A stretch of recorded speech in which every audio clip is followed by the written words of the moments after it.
You just sent a text without even thinking about it.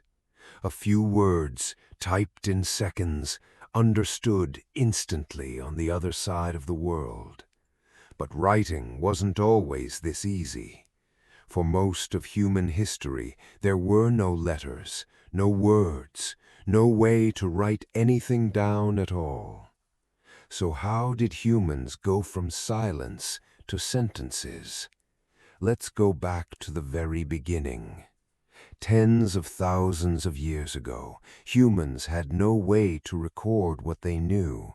Everything lived only in memory, passed from person to person by voice. If someone died, their knowledge could disappear with them forever. There was no way to send a message across distance or across time. But humans needed to remember things: where the herds moved, when the rains came, who owed what to whom. So people started marking the world around them.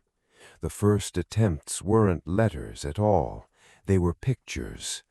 Early humans painted animals, hunts, and symbols on cave walls, deep inside caves that took real effort to reach. These weren't just art, they were messages meant to last, sometimes for thousands of years. A picture of a bison could mean animals are here to anyone who saw it, regardless of language or tribe. This was humanity's first breakthrough. An idea could now survive without a person to speak it. But pictures had a problem. They were slow to create and limited in meaning. How do you draw emotion? How do you draw tomorrow? People needed something faster, something more flexible. Around 5,000 years ago, in the region of Mesopotamia, something changed everything. Farmers and traders needed to track grain, animals, and goods exchanged in growing cities. Simple pictures on clay tablets slowly turned into symbols representing sounds and ideas. This system became known as cuneiform, wedge-shaped marks pressed into wet clay with a reed stylus.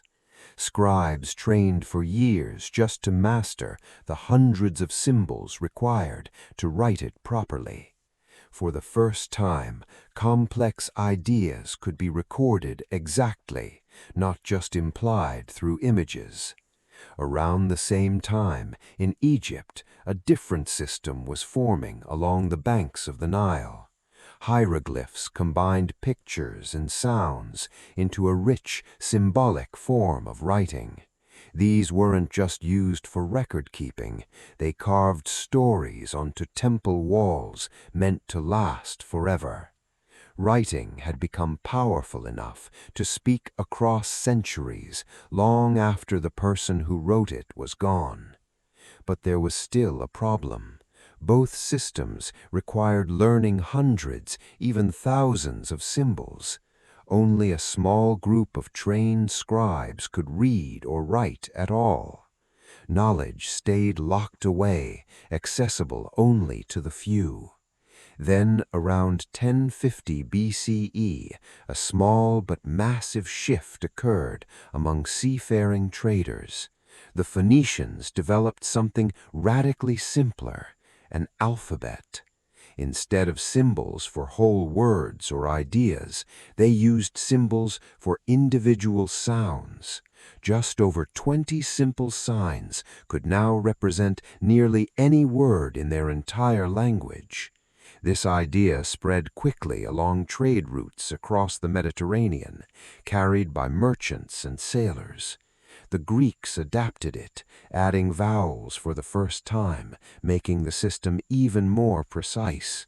The Romans adapted it again, and their letters are the same ones many of us use today, unchanged for centuries.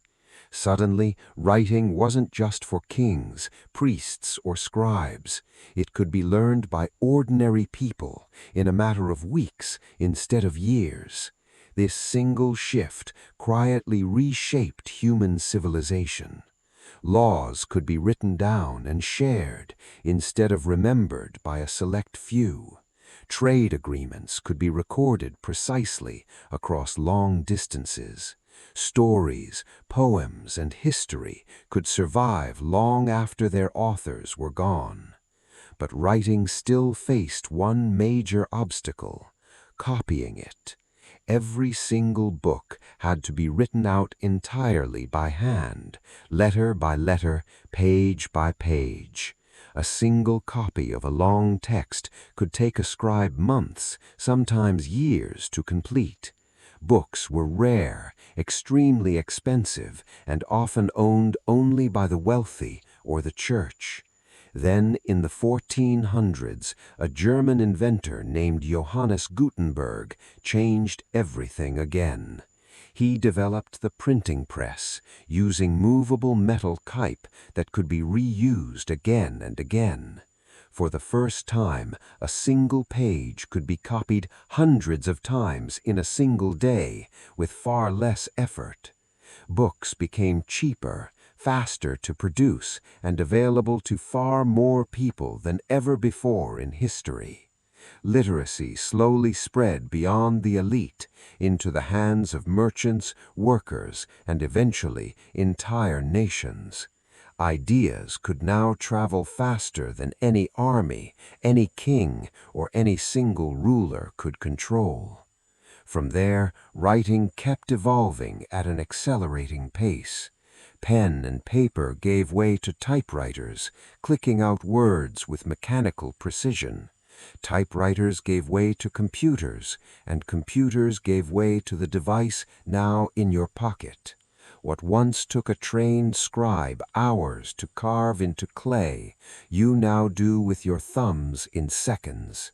A message that once required a messenger to travel for weeks now arrives in an instant. Writing began as a simple attempt to remember, a way to make sure knowledge didn't disappear. It became pictures, then symbols, then letters, then printed pages, then digital screens. Every text message, every note, every search you type is the newest link in a chain that started on a cave wall. The tools have changed almost beyond recognition, from stone and clay to glass and glowing pixels. But the reason behind it all hasn't changed at all. Humans have always needed a way to make sure their thoughts outlive the moment they were spoken. And that single need shaped nearly every civilization that followed, one written word at a time.